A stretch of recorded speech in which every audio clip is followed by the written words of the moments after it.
everyone, and welcome to The Balancing Act. I'm Olga Villaverde. And I'm Montel Williams. Today, a rare, life-threatening lung disorder that impacts 7 out of every 1 million people in the general population. We're going behind the mystery.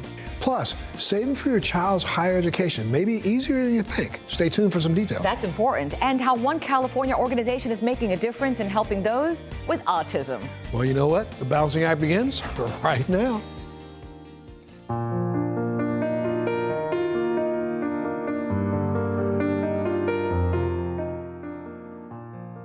It's a rare life-threatening lung disorder that impacts 7 out of every 1 million people in the general population. It occurs when an oily substance normally present in the air sacs builds up and causes a feeling of breathlessness that can worsen over time. We'll learn more about this complex disease from a renowned pulmonologist, but first, let's meet Eric, whose diagnosis came as a complete shock to his former personal trainer.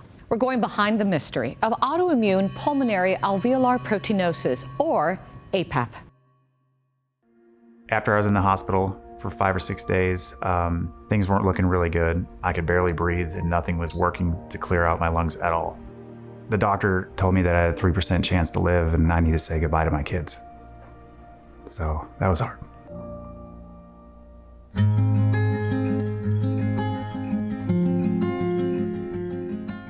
I've always been really active. From a young age, I started ice hockey as soon as I could walk. After I graduated college, I started working as a personal trainer, and fitness was a huge part of my life. My kids were real young and we were moving to our dream house, and I moved everything just myself. And I noticed as I was moving, just walking up one flight of stairs, I was completely winded, which is very uncharacteristic of me.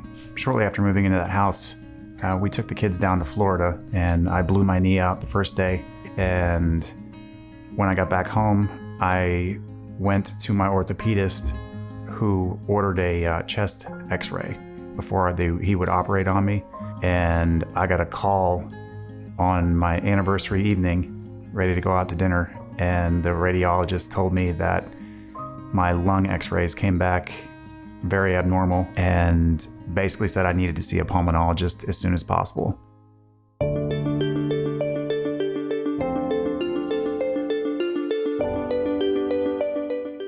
Pulmonary alveolar proteinosis is a rare syndrome in which an oily substance called surfactant builds up in the air sacs of the lung, also called alveoli, and prevents oxygen from passing into the blood.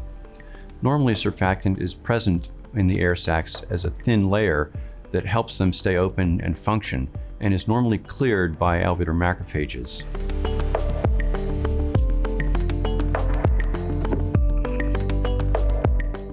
Autoimmune PAP occurs when the immune system produces a protein called GM-CSF autoantibody, which blocks macrophages from functioning and prevents them from clearing surfactant from the air sacs. The symptoms of autoimmune PAP are nonspecific and include breathlessness, cough, fatigue, occasionally white, frothy sputum, chest congestion, chest pain, and some patients also have fever and cough up blood, which indicates that infection of the lung is also present. As soon as I got to my appointment, the doctor was going over his sheet from the radiologist, and the radiologist said on there, "Looks like he has aPAP." And the pulmonologist looked at his diagnosis and looked at me and said, "There's absolutely no way you have PAP. You're way too healthy for that." And then he ordered the bronchoscopy so he can confirm exactly what I had. I went through that procedure. Everything seemed to go fine until later on that night, my chest started getting really, really heavy. I let it go for a few more hours and I generally just could not breathe at all. So we hopped in the car and rushed off to the hospital. And by 2:30 in the morning, my lungs were collapsing and I had double pneumonia.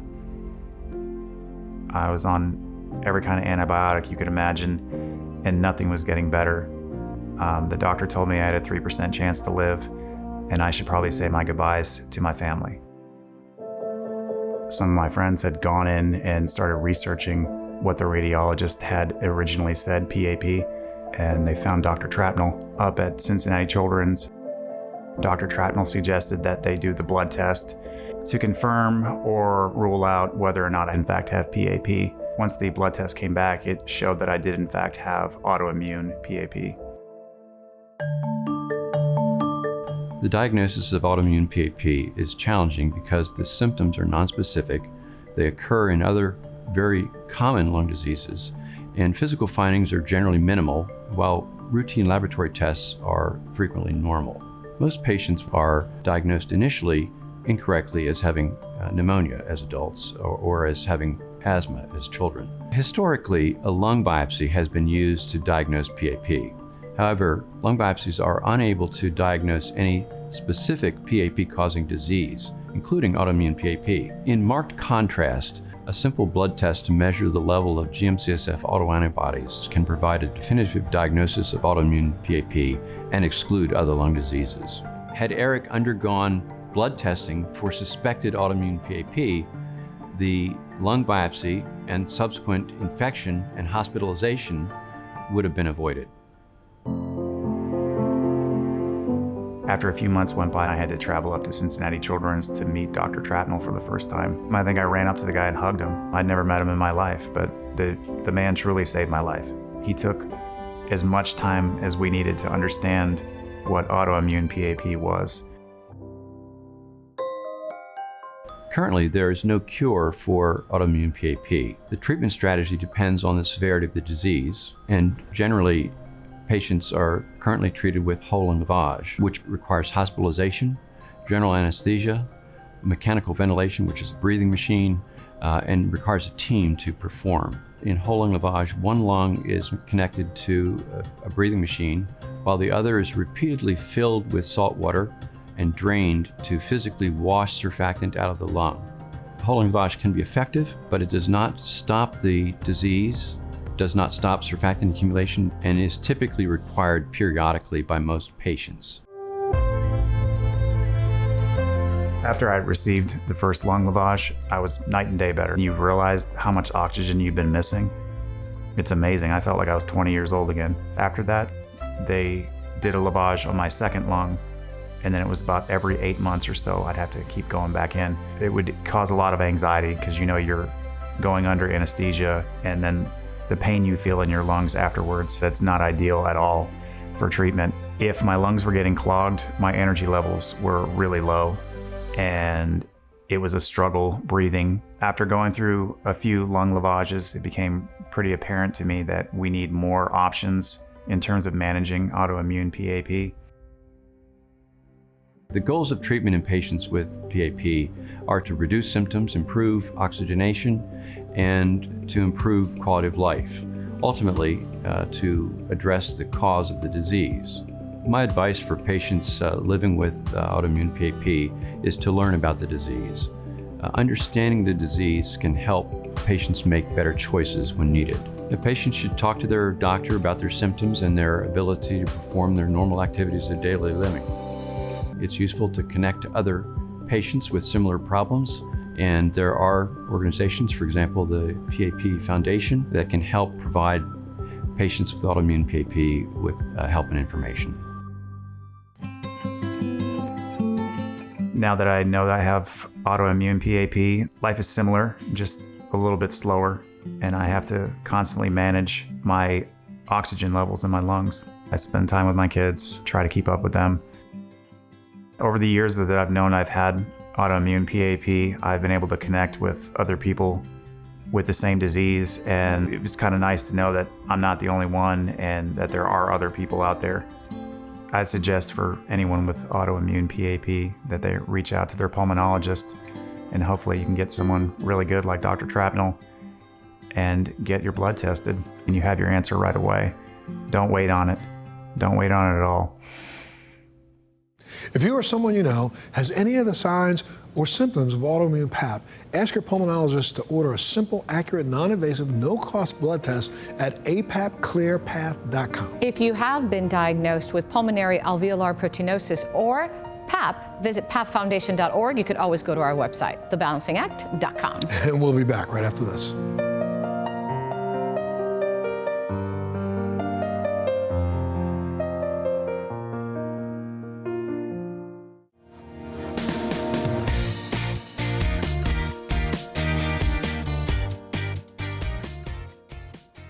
Well, today we continue our series on how and why you parents out there should make sure you start saving now for your children's higher education, because college pays, and so does an early start to savings. And back with us is Mr. Richard Ellis, Executive Director of My 529. Thank you so much for being a part of the show. Montel, it's such a privilege to be here. Sure. Look, let's reinforce, the benefits of 529 program. Well, 529 plans are set up by Section 529 of the Internal Revenue Code, like a 401k or an IRA contribution. The key to it is they're a tax-advantaged way of saving and investing for your child's future education expenses. We defer the federal state income tax, and so when you pull that money out for qualified education expenses, you don't ever have to pay tax on this investment. Oh, that's great. Come on now. That brings up a good point. You're based in Utah, right? Correct. So you don't have to necessarily live in Utah to take advantage of this program, right? No, you don't have to live in Utah.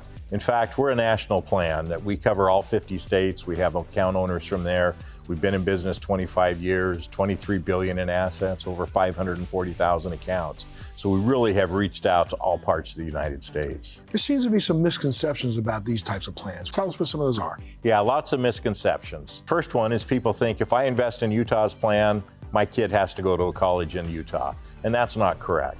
You can go to any institution that's eligible and qualified to receive federal financial aid, like Pell Grants or federal work-study programs. So that really opens the world up, and sometimes you can even go to foreign programs and be able to use your 529 plans there. Another misconception is, what if I have money left over at the end? I'm just going to lose it. Or if my kid decides not to go on to college, what happens to my money? These are pretty flexible accounts, so you can transfer those funds to another beneficiary, say it's another child, or transfer it down to a grandchild. As long as it's a family member, which is very broad, of that beneficiary, you can use it that way. Lots of places you can use that to continue that education. For me, I moved it down to my grandchildren. Another misconception, people think that this is a government program and it's insured by the government. It's not. We're selling a security, a municipal fund security, and it could lose value. Now, the beauty of it is, given time, 18 years if you start early, the magic of compounding works, and hopefully that account will grow and you won't have to spend near as much on college. You can contribute and those earnings will help pay it. That's great. Well, you did mention something about tax advantages. Expand on that a little bit. Well, the great tax advantage, again, is that you don't have to pay federal and state income taxes as the account grows, and you won't have to pay it if you use it on qualified expenses. The other advantage for Utah taxpayers, we have a tax credit up to certain limits that if you contribute to the plan, you can have a tax credit when you file those Utah income taxes.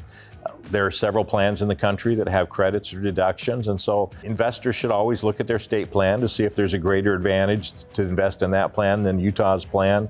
But quite often, Utah, our fees are low, and other ways that make it advantageous. Low fees are always advantageous, but how do you get this thing started? How can you start your own 529 plan?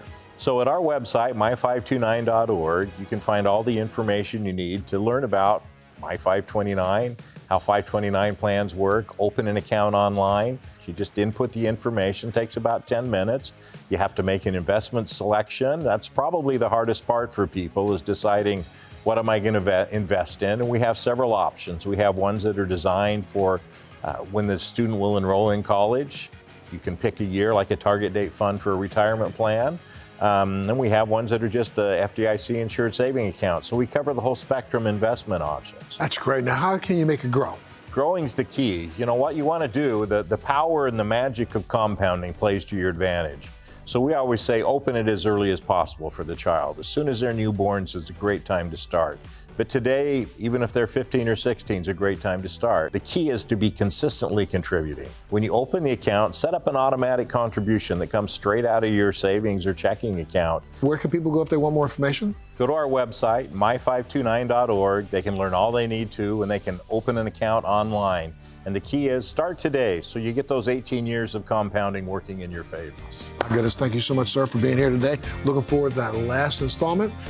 We got to take a break, but before we go, make sure if you want more information, you go to our website, thebalancing.com. We'll be back right after this.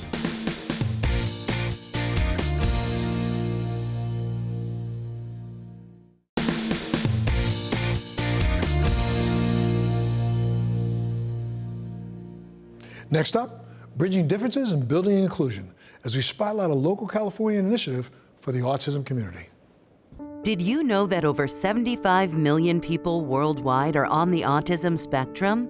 Many adults with autism face challenges in finding and maintaining employment, with about 75% currently unemployed.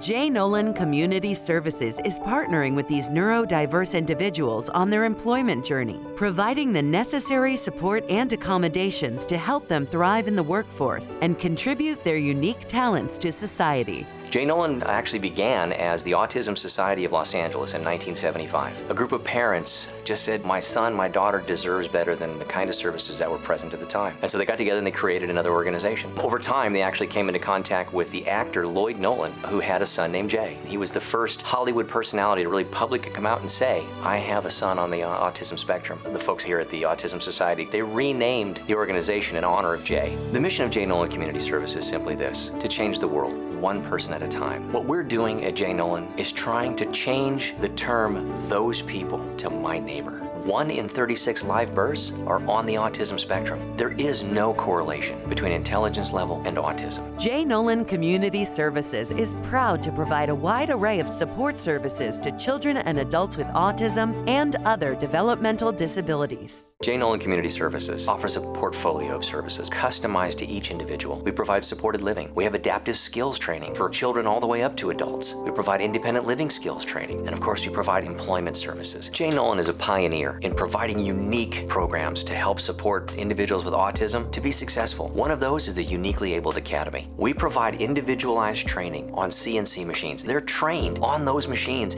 and then they are employed in companies that make those parts that we all depend on. Individuals who are gainfully employed are also now contributing with Social Security and taxes and all of the things that people often see as only receivers of those support. Fundamental to the way that J. Nolan provides services is what we refer to as the dignity model. We walk with individuals to support them to do it their way and to achieve their goals. J. Nolan is just unique. We serve people in their homes, in their communities. We really meet them wherever they're at. Everything is individualized. It's one-on-one. We have been able to build amazing systems such as our circle of support. Many of our families are unaware of services or how to seek them. We are able to assist and help families seek those services. All these services provide guidance and access to support such as nutrition, outdoor resources that our community offers. About 1.5 years ago, J. Nolan identified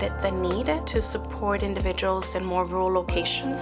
So we opened an office in Salinas. We're now serving Monterey and Santa Cruz counties. We noticed a disparity in providing people services. We noticed that there were a lot of Hispanic families in these rural locations, and we needed to come in with their language and know their culture and be able to relate to them so that they could trust us, and that way we could provide quality support. J. Nolan Community Services has grown significantly over the years, keeping the promise to provide long-term support to individuals and their families. My experience began with J. Nolan about 35 years ago. I have a sister with disabilities. They had a program that operated on Saturdays. It was a way for her to socialize with other individuals and create community and friendships with people like herself. The services that J. Nolan provides are crucial to our community. I'm the receptionist here at J. Nolan Community Services. J. Nolan has helped me a lot with coming out of my comfort zone and doing things that I never thought I would be doing in my life. J. Nolan has become a beacon of hope for the neurodiverse community, ensuring everyone has the opportunity to pursue their own hopes and dreams. Why does J. Nolan even exist? Well, as a neurodiverse individual myself, I can tell you that the right kind of support can change the trajectory of someone's life. We never stop looking for another way, another place, another opportunity to support people. We're going to continue to be innovative in approaching communities that are underserved. But to truly meet the mission to change community, we need more people. There are career opportunities here to have a meaningful impact and leave a legacy. For more information about J. Nolan Community Services, visit the website at jnolan.org or see this segment again on thebalancingact.com.